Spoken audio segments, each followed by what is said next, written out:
Hello, welcome. Thank you for joining us on this edition of News 2. I'm April Knight in for Sandra Gumansing. Well, school is definitely in session today. Thousands of students poured into campuses across the territory. But are the schools ready to receive them? We caught up with some education officials. Here's more.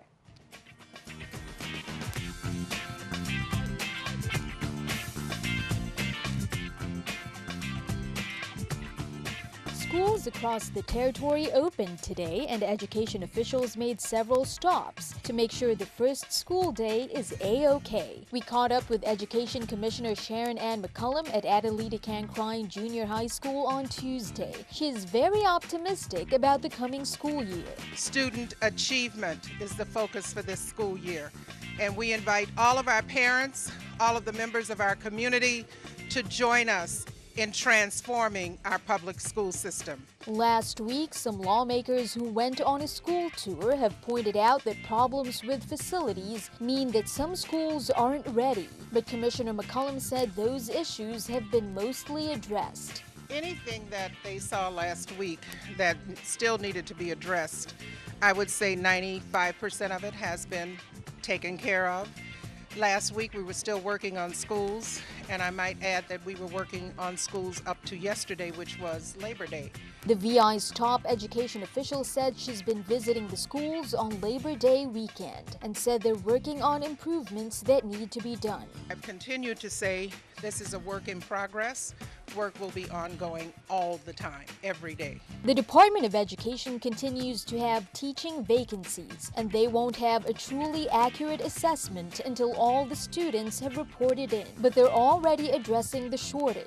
Of course, there are teaching vacancies, but we are adjusting classes, we are consolidating classes, and we're working on that. As for feeding the students, McCullum said they have enough money for the purchase of food, but they do need funds for another urgent project. What we're asking for is money to rehab our kitchens, all 31 of them. We are requesting that PFA funds be reallocated so that we can use that for construction in the kitchens. Well, almost 600 parents came out in force today for the annual Virgin Islands Fathers March. It's a huge number, according to retired Judge James Carroll, who along with his family began an anti-violence campaign after his son Jason fell victim to gun violence. The event, which is held on the first day of school each year, was observed in some 8 schools and 3 Head Start locations today, according to Carroll. The fathers who participated were handed T-shirts as well as took the pledge to be present and supportive in their children's lives, especially in their school life. Congratulations to the dads who went out this morning. Turning our attention to crime, on Sunday, September 4th at 8:14 a.m., 911 received reports of a suspicious parked car in Estate Hogansburg. When police arrived on the scene, they saw a black male in the vehicle unresponsive. The victim, 36-year-old Romig Francis, was pronounced dead on the scene and was transported to the morgue by morgue attendants. This case is currently under investigation by the Criminal Investigations Bureau. If you have any information on this incident, please call them at 712-6092. You can also call the Chief's office at 712-6004, Crime Stoppers VI at 1-800-222-TIPS or 911. Meanwhile, on St. Thomas on Saturday, September 3rd, around 7:27 p.m., there were reports of shots fired in the area of the bus stop close to the Vitima headquarters by the airport. Responding officers made contact with an unidentified black male who was later positively identified as 26-year-old Jamal Mead of Estate Fortuna. There was another victim who had been shot multiple times, according to police, and he was transported by private vehicle to the Schneider Hospital for treatment. Jamal Mead succumbed to his injuries. He was pronounced dead on the scene by the responding EMTs. Any persons having information regarding this incident or any crime may contact the Homicide Task Force at 714-9823 and 774-2211. You can also call 911 and Crime Stoppers VI. Well, a member of Governor Mapp's security team was busted for cocaine on Saturday. Neil Chesterfield, 37 years old, take a look at the picture, was arrested Saturday and charged with with possession of approximately 21.5 kilograms of cocaine with intent to distribute. That's according to U.S. Attorney Ronald Sharp. On Saturday at the airport on St. Thomas, a U.S. Customs and Border Protection canine alerted to the presence of narcotics in Chesterfield's carry-on luggage while he was waiting in the Spirit Airlines gate area. Mr. Chesterfield, who is a security officer for Governor Kenneth Mapp, used his law enforcement credentials to bypass TSA screening. Upon inspection of Chesterfield's luggage, Customs and Border officers discovered 18 plastic-wrapped packages, which tested positive for the presence of cocaine. CBP officers also discovered more than $26,000 inside a small computer bag in Chesterfield's possession. On Monday, U.S. Magistrate Judge Ruth Miller remanded Chesterfield to the custody of the United States Marshal Service pending his trial. Well, local and federal agencies gathered on St. Croix on Friday for an annual tabletop exercise that's part of a security training program. Denise Lewis, Deputy Director of Operations at Vitima St. Croix, said anything can happen at any time, and the territory's critical infrastructure has to be ready to respond to a security breach or incident. The U.S. Coast Guard organized the event. Here's more. All the industry partners and response agencies at the state level, at the local level, and federal level come together to go over what their plans and postures are in responding to a maritime security incident. We exercise this in the U.S. Virgin Islands, and we exercise this in Puerto Rico because even though we may have agencies that come together and respond to both areas, this framework needs to be updated to respond at the local level, and specifically in the U.S. Virgin Islands. In other news this week, Limetree Bay Terminal's largest customer, China Petroleum and Chemical Corporation, also known as Sinopec, will discharge and store its first shipment of product at Limetree's facility. According to Limetree, their teams of employees and contractors have been working in a safe manner to ensure that the facility is ready to serve their customers. On Monday, September 12th, that's next week at 11 a.m., Limetree will have its official ribbon-cutting ceremony at the facility. They said the opening celebration marks the culmination of months of work. Well, if you're following the local elections closely, you'll want to go to this event. The St. Thomas St. John District Board of Elections will conduct an audit of the 2016 primary election. The polling precincts selected are St. John Early Voting, St. Thomas Early Voting, and Sproul School St. John. The audit will be conducted on Thursday, September 8th at 5 p.m. at the St. Thomas Election Office. The election system posts updates as well as the election calendar on its website, www.vivote.gov. Turning our attention to the mainland, the Morton County Sheriff's Department says more than 500 demonstrators against the Dakota Access Pipeline interfered with crews at a pipeline worksite after cutting the fence. Law enforcement says the incident happened Saturday afternoon. The demonstrators cut the fence and entered the private property with horses and trucks, according to the County Sheriff's Department. They also say that some demonstrators assaulted private security guards with fence posts and flagpoles. Demonstrators disagree with authorities, saying that private security threatened them with canines. They say that the guards sprayed many of the protesters with pepper spray and that some people were injured by the dogs. It's kind of scary, you know. There's a lot of people out here with their children, and you know, accidents happen all the time with dogs, you know, and people can really get hurt, you know. I think there were construction trucks that came up also. They were spraying the protesters. I don't know why, but they were. And they also had canine dogs and a pit bull. It just happened real fast, like, you know, just quick. Well, Labor Day marks the beginning of the home stretch of the general election campaign season. And today, there's a poll that shows that this vote could very well be a squeaker. The brand new CNN or ORC national poll shows a significant change in the numbers from just a few weeks ago. Still, no matter what the polls say, the candidates can't take a break from the campaign trail. Here's Kim Hutcherson with more. With campaign 2016 entering the home stretch, a new CNN ORC poll shows a dead heat between Democrat Hillary Clinton and Republican Donald Trump. The survey, which was conducted by phone between September 1st and 4th, finds Trump leading Clinton by 2 percentage points, 45 to 43% among likely voters. It's a significant tightening from the 7-point lead Clinton held after the Democratic National Convention. CNN's poll followed several other surveys released in August, which also show a shrinking margin between the two candidates. Clinton in must-win Florida Tuesday.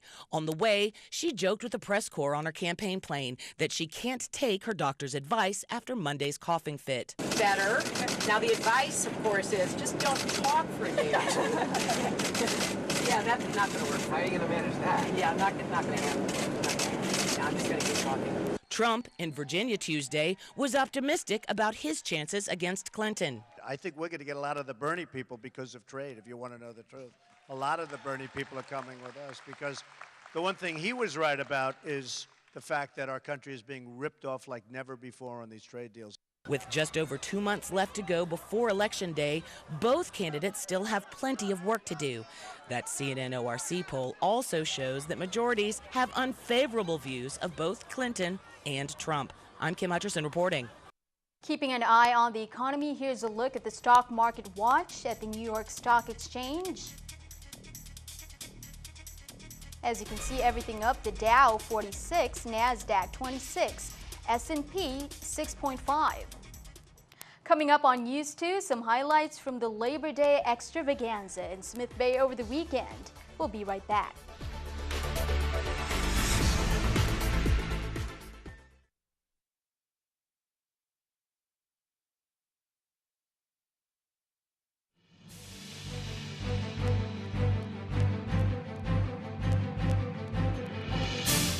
Welcome back. It was Labor Day extravaganza at Smith Bay on Friday evening. Smith Bay residents kicked off the Labor Day weekend with their 6th annual Labor Day extravaganza and parade.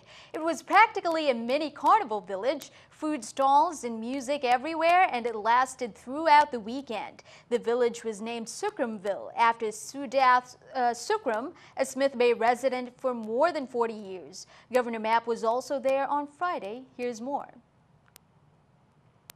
At Smith Bay Community, the Community Action Foundation, let me commend you. Let me first thank you for taking over and taking responsibility for your neighborhood. The neighborhood is yours, the community is yours, and you step right up to the plate. You have the full support of your government, because this is what we want to promote. The Lieutenant Governor is right. We want folks to take over their communities. The government is here to serve you and provide you with the resources. Well, the VI Department of Tourism will be spending $2 million aggressively, they said, in the next 3 months to ensure the territory is a top choice for travelers to the Caribbean during the coming fall and winter season. The department is launching a campaign with more than $1.5 million in advertising to promote the territory over the next 90 days. Their strategy includes national ads airing on television and in print and digital outlets. It also targets key markets and niche categories. Tourism also announced that Delta Airlines will inaugurate a daily service from Atlanta to St. Croix for 3 weeks over the peak Christmas holiday season. They'll operate daily flights from December 17th to January 7th. The airline also will operate a 3rd weekly flight between Atlanta and St. Croix during the first quarter of 2017. The new Monday service will begin on January 9th and continue through March 27th, supporting Saturday and Wednesday flights.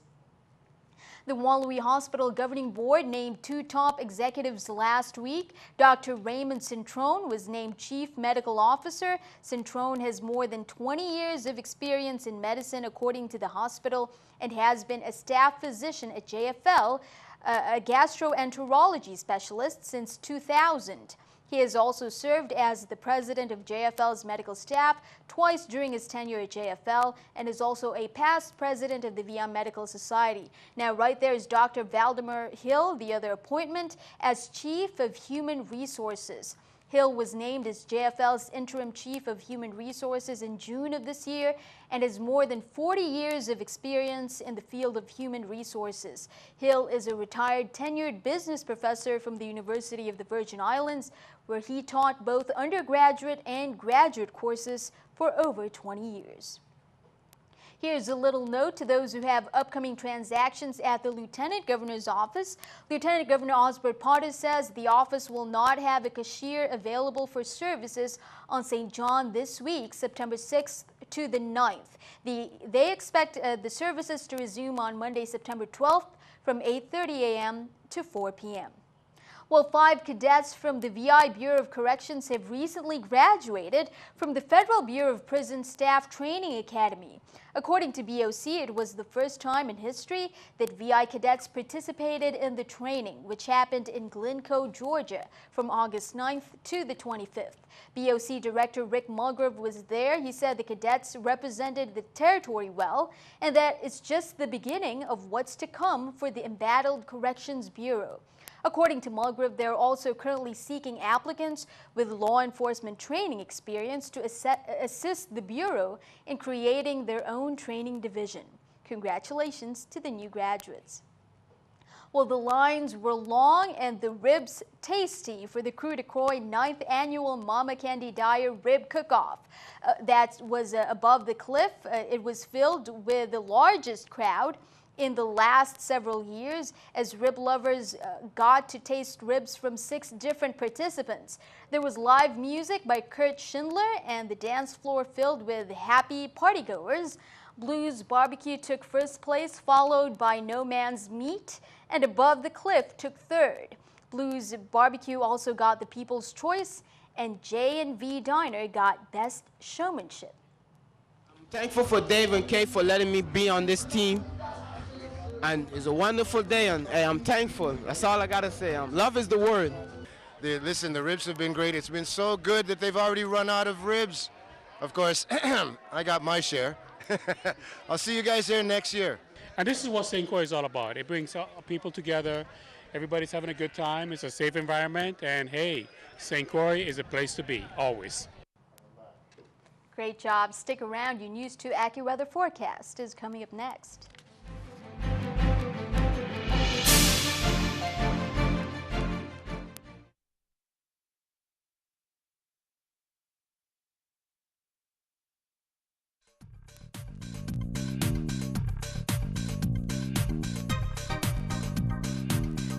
Well, we certainly had a very nice day today, and lucky for us, most of the sky is looking pretty clear around our area. If we check out the satellite, check it out. Most of those showers and thunderstorms are past us, and behind it, dry air coming for us on Wednesday. Tonight, it's going to be partly cloudy, no rain really, besides maybe a passing trade wind shower, but for the most part, we're going to be dry, 80 degrees for your low tonight. Now tomorrow, it's going to be very similar to today. So a very nice day. You could see a shower in places, but for the most part, we're going to be under sunny skies. St. John sitting at 90 degrees. St. Thomas as well, a shower in places there. Now St. Croix, just a little bit warmer, just a touch, 91 degrees. Those showers possibly continue. All right, check out your marine forecast. There is a small craft warning. There's a lot of mixture of stuff going on around us that's stirring up our water, 3 to 5 feet in your waves. Winds out of the east, 10 to 15 knots. That small craft advisory continues into the Caribbean. The waves 3 to 5 feet, pretty much the same winds, 10 to 15 knots as well. The small craft advisory is especially important for the people heading out on the Atlantic side of the island. All right, take a look at your extended forecast. We're going to see a pretty nice Wednesday during the day. It's going to look very similar to today, but Thursday, Friday, and Saturday, there's going to be like some more normal trade wind showers as the dry air kind of starts to move out of our area. We begin to return to a normal pattern. On the weekend, 90 degrees for your Saturday, some spotty showers. Shower in places on Sunday as well. So it's looking like a pretty normal way to end the week. Thank you for that. Here's a peek at our News 2 kitty picture. It's from St. Monique Wadi, 9 years of age, from E. Benjamin Oliver Elementary School. And St. Monique drew us a really nice sunny weather picture there. Brightly colored house, lots of sunshine, some clouds, just the weather that we want. Thank you for that. Send us your News 2 weather picture too. News 2 Innovative Business Center, 4611 Tutu Park Suite 300, St. Thomas VI 00802. Gary Anthony is coming up next with sports. Don't miss it.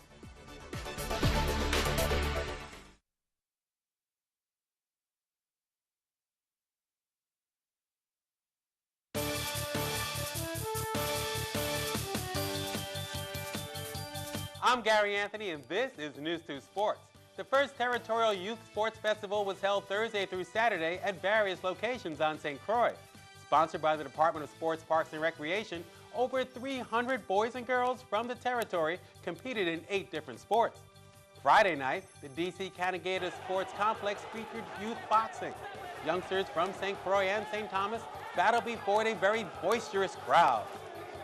Saturday morning, the Dolphins pool at Good Hope Country Day School was filled with splashes and cheers as swimmers took part in various races. Also on Saturday, over at the D.C. Canagator Tennis Courts, players from St. Croix and St. Thomas served and volleyed for medals. Alex Kuipers and Ava Newberger-Higby took singles gold for St. Croix, while Brittany Leonard and Gabrielle Bishalti from St. Thomas took gold in the female doubles. This weekend is very important. It gets the children out. We get a chance to get them on the court to see the levels of the kids in the territory for us to be able to compete at a national and international level. I've seen a lot of great camaraderie, a lot of great tennis, a lot of potential in the islands, and I think that the government is doing the right thing by focusing on sports tourism. I like to see the expanded programs, funding for the programs, facilities for the kids, more structured programs for all sports to get the kids something to do and something to focus on. I love being home, and I look forward to working with the kids in the Virgin Islands again and getting us on an international level. Just had a really fun time playing with all the players of St. Croix and traveling with my team from St. Thomas. We had a really fun time playing with a variety of different players and just having a fun time getting out there and being active. I really feel like it's very helpful for people that aren't really able to get out for tournaments and travel. And because St. Thomas and St. Croix are so close together, they're just able to take a quick plane ride to the next